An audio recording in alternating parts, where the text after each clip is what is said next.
Hey everybody, HomeSliceHenry here, and in today's video, I'm going to be showcasing a unique BELLIBOLT moveset that I had really nice results with over the past 2 days, and that is Thundershock BELLIBOLT. Initially, when I tried Sucker Punch BELLIBOLT, Sucker Punch didn't feel like it gave enough coverage to let it win its negative matchups, and with Sucker Punch, your pacing is kind of slow. But with Thundershock, you get to boost your defense every 10 turns, and it turns BELLIBOLT into a Pokemon that can basically beat any mon in the Ultra League that doesn't have a resistance to electric. So without further ado, I'm going to be showcasing 2 different Thundershock BELLIBOLT teams, 1 set of each, and both sets are 4-1. Hopping into the first match, Superior into Credilli, opponent safe switches into Tentacruel, and now it's time, BELLIBOLT hits the field. Even though I was a little slow on the switch here, BELLIBOLT is already at a parabolic charge.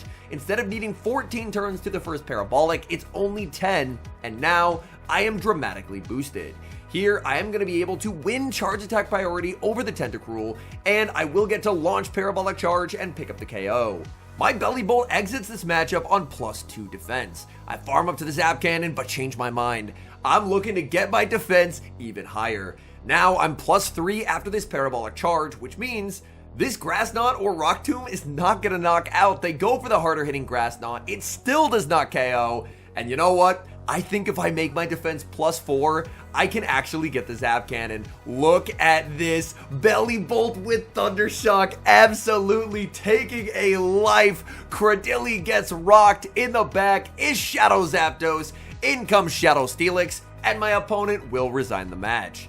We move to game number 2. Superior staring down Virizion. For those who don't have Superior, you could obviously very easily run Virizion in its place. I just really like running Superior, even when it may not necessarily be the best pick in the meta. Superior is just one of my favorite Pokemon. So, in this instance, however, this is a good lead. I'll get to fire off the Aerial Ace, and that does big double super effective damage. Ideally, I'd love to overfarm and throw 4 in the move, but I can't risk Virizion C in the backline, so I'm just going to fire this off instantly and pick up the KO. In comes Drapion, and I'm going to pivot out here. Maybe I should have stayed in, let myself get farmed, and then brought in BELLIBOLT, but I decide to be aggressive. I'm sending in the Shadow Steelix because I'm hoping that my Superior will have play in the back. Breaking Swipe, 50-50 chance at a debuff, and we do get lucky. That means that these Aqua Tails are now not going to be nearly as threatening. In the back, my opponent is going to have Sucker Punch BELLIBOLT. And the nice thing here is my opponent is not really going to want to shield Psychic Fangs, but I'm just going to get so much damage into my opponent with the Steelix. Steelix making it to another Psychic Fangs. Their defense is now at -2. I switch into the Superior just to force them to fire off some energy. BELLIBOLT is going to go for the Parabolic Charge. Superior survives, but I can't make a move. And now I bring my BELLIBOLT into theirs. Unfortunately, I do get the 1-turn brain lag there. Tough call to make. I call a bait and I get hit with a Zap Cannon, and that's going to make this endgame a lot closer. Had I shielded and then just Parabolic Charged when they swapped, I would have been in a very comfortable spot, but I just lost a lot of HP there trying to call a bait. Realistically, that should always be a shield, because even if I shield the Parabolic, it's still fine because I can get up a defense boost. But now, maybe I'm in a little bit of trouble. However, with the lightning fast pacing of Thundershock, I've already boosted my defense by 2 stages. I will end up committing the shield here on the crunch and getting to a 3rd Parabolic Charge. This Parabolic Charge is going to be knocking out the Drapion. I'm now +3 defense. In comes their BELLIBOLT, and they're going to need to go for a Zap Cannon. If they go for a Parabolic Charge, I'm +4 defense. I don't care how low I am. That's just not going to knock out. They're firing off energy. They go for the Parabolic. That's not going to be enough. It's a simultaneous KO, but I still have the Steelix alive, so that game is a win. Picking up an absolutely disastrous lead, Superior into Shadow Zapdos. I save switch into Shadow Steelix, and that's going to be answered with Shadow Swampert. And man, we are off to an absolutely nightmare start. Psychic Fangs, of course, will apply the guaranteed defense drop, but the bad news for me is that my opponent is going to get to exit this matchup with energy on the Swampert. And Swampert energy, obviously, Sludge will hit for some pretty nice damage into Superior. Psychic Fangs is going to land, getting them pretty low. I just have to sacrifice the Superior here, so I'm just going to let this through, and I have to hope that for some reason, they don't have an electric resist in the back. They're actually on Earthquake for some reason. I send in Bellybolt, and unfortunately, they had Venusaur. So this is a situation where the moment I saw the Zapdos lead, I realized it was probably going to be a loss, because if you're leading something that has absolutely no play into Bellybolt, you're going to have 2 electric resists in the back. I'm still going to try and play it out to the bitter end, ramping up my defense as much as humanly possible, but the bad news for me is that I just can't do enough damage to this Venusaur to take home the win, because obviously Venusaur is resisting everything that I have. Even if I had Sucker Punch, this still would not be a winning endgame for me. It still would be a loss either way, so considering that with either moveset it's a loss, I think I'd rather play into the strengths of Bellybolt, just being able to spam out moves and buff up its defense as much as possible.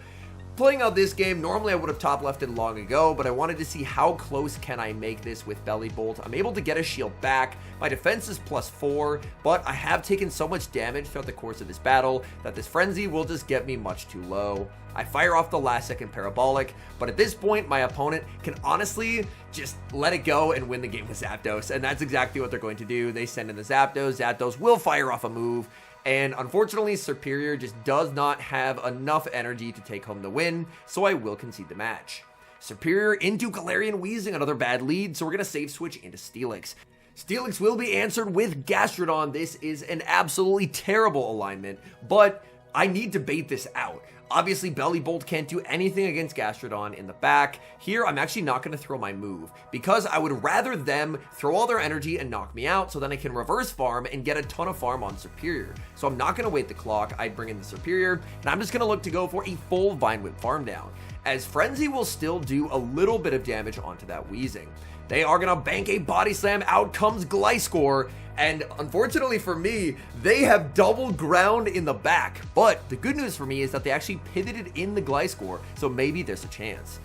At this point, I have already lost count of the Gliscor's energy. I was just so happy that they brought it in. So I will shield, and then I should be able to fire off my move and force the final shield. But I accidentally overfarmed too much, and that's going to cost me my energy. Oh, that's a big misplay. As you can tell from the time, I was doing these sets at midnight. So that's a costly error. But with this fast pacing, I'm able to get to the Parabolic Charge. Opponent does end up committing the shield. They're going to send out the Galarian Weezing, and since my defense is boosted, and I know that they have energy on the Gastrodon and on the Gliscor, I cannot shield this. Instead, I'm just going to go for a Zap Cannon and a full farm down. Zap Cannon lands, we get the debuff. Is the opponent quitting here?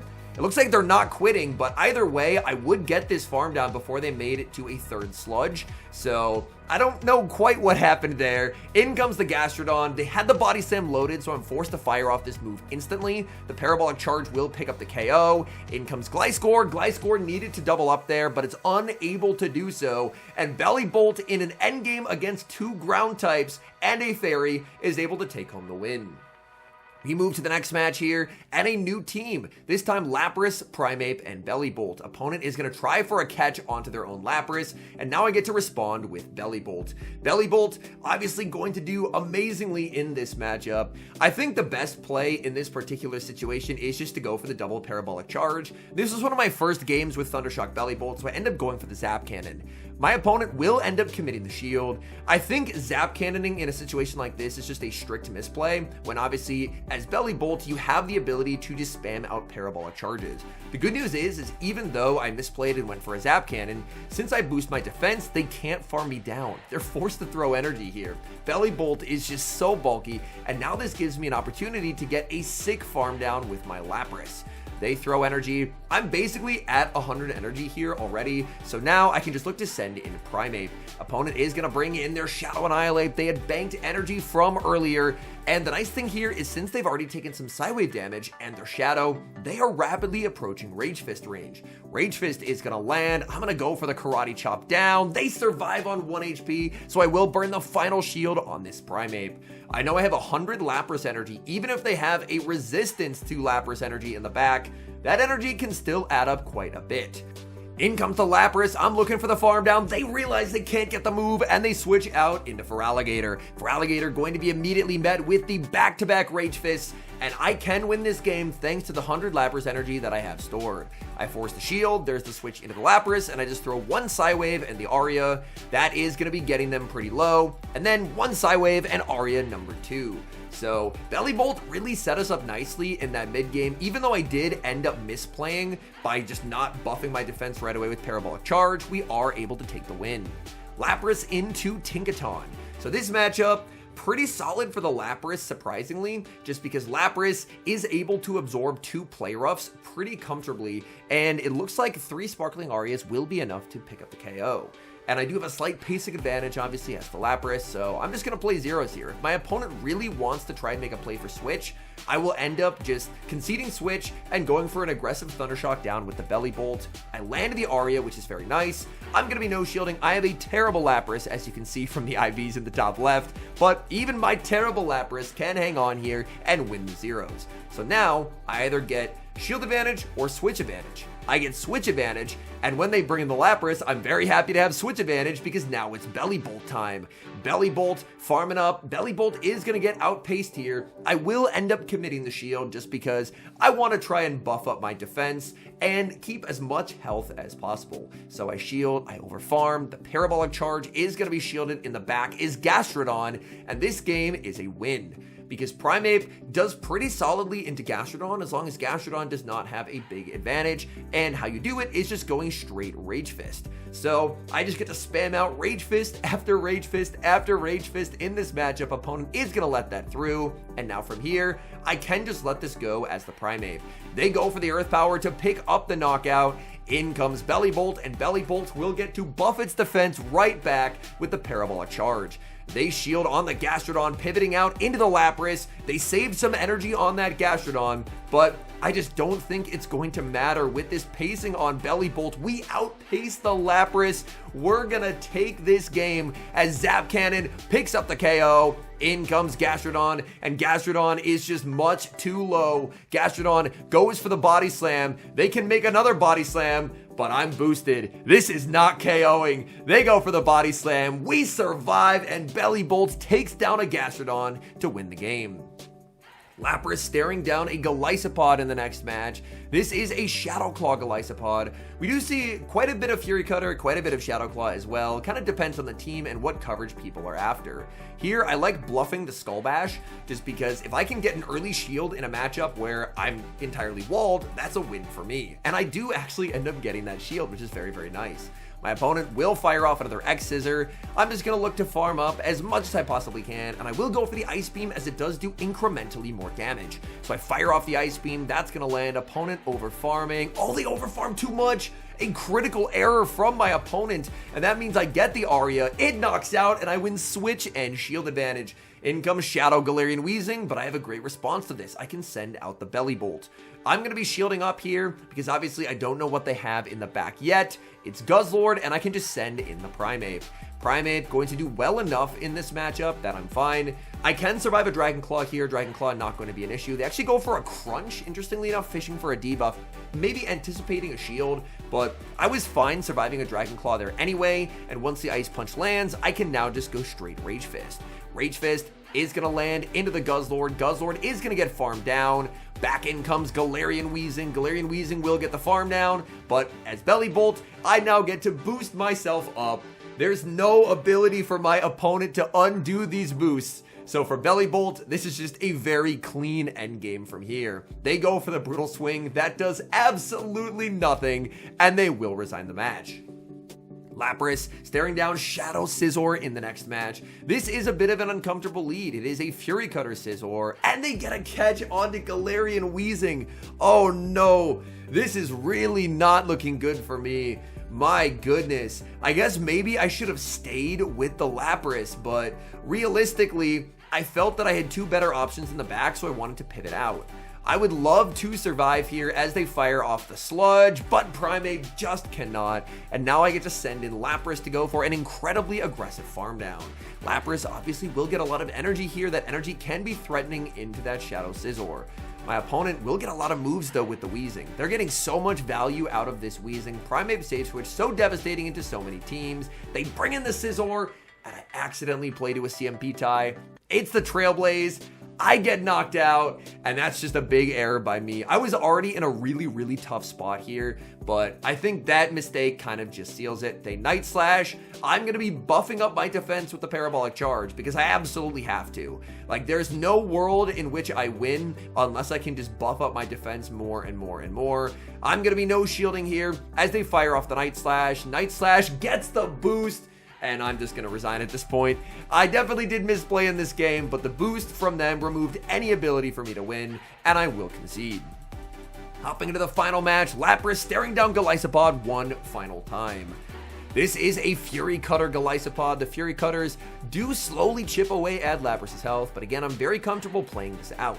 I'm going to be no shielding, looking to farm up quite a bit of energy and bluffing a potential Skull Bash. The last one did end up respecting it. This time, we do not see a shield come through. That's still fine. If my opponent wants to play the Zeros, then I'm going to play the Zeros and go for a Karate Chop farm down with the Primeape, as oftentimes a lot of teams will use Golisopod, being a bug, as their main fighting counter. I land the Ice Beam, opponent will not get a farm down there, they're forced to fire off energy, and I should get a nice Karate Chop down with the Primeape. So I get to send in the Primeape, we get the Karate Chop farm down. What do they have in the back? We'll never know, as they just resign the match.